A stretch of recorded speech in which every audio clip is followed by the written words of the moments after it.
ரவா இட்லி எப்படி பண்ணலான்னு பார்க்கலாம்.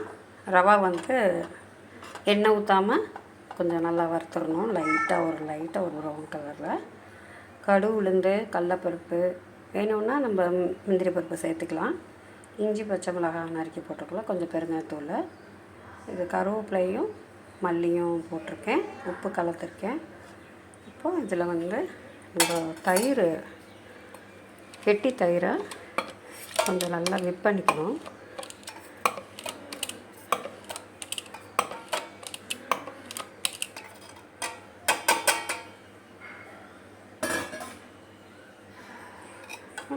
இந்த தயிரை வந்து இதில் கலந்துடணும்.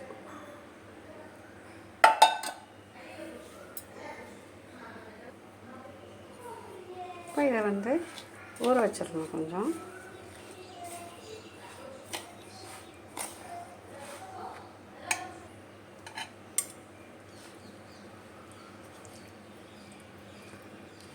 கொஞ்சமாக தண்ணி சேர்த்துக்கலாம்.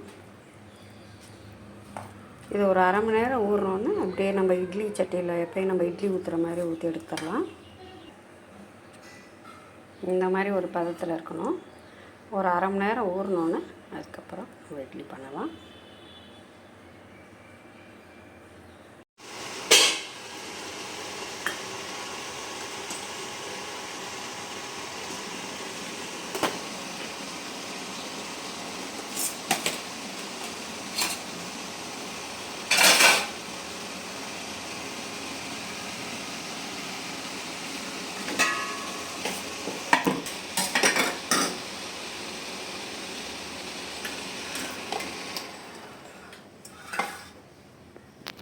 ரவா இட்லி ரெடி ஆயிடுச்சு.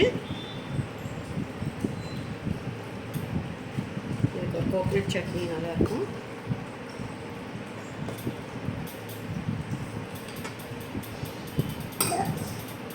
ரவா இட்லி ரெடி ஆயிடுச்சு. ரவா இட்லி இது எப்படி செய்கிறதுன்னு என்னோடய யூடியூப் சேனலில் பாருங்கள், சப்ஸ்கிரைப் பண்ணுங்கள். Cook with Bharathi. இது எப்படி நல்லா இருக்குன்னு பார்க்கணுன்னா இப்படி எடுத்தால் இங்கே பாருங்கள், பூவாக இருக்கணும். அந்த ரவை வந்து தனித்தனியாக இருக்கணும். அப்போ தான் வந்து இட்லி நல்லா டேஸ்ட்டாக இருக்கும்.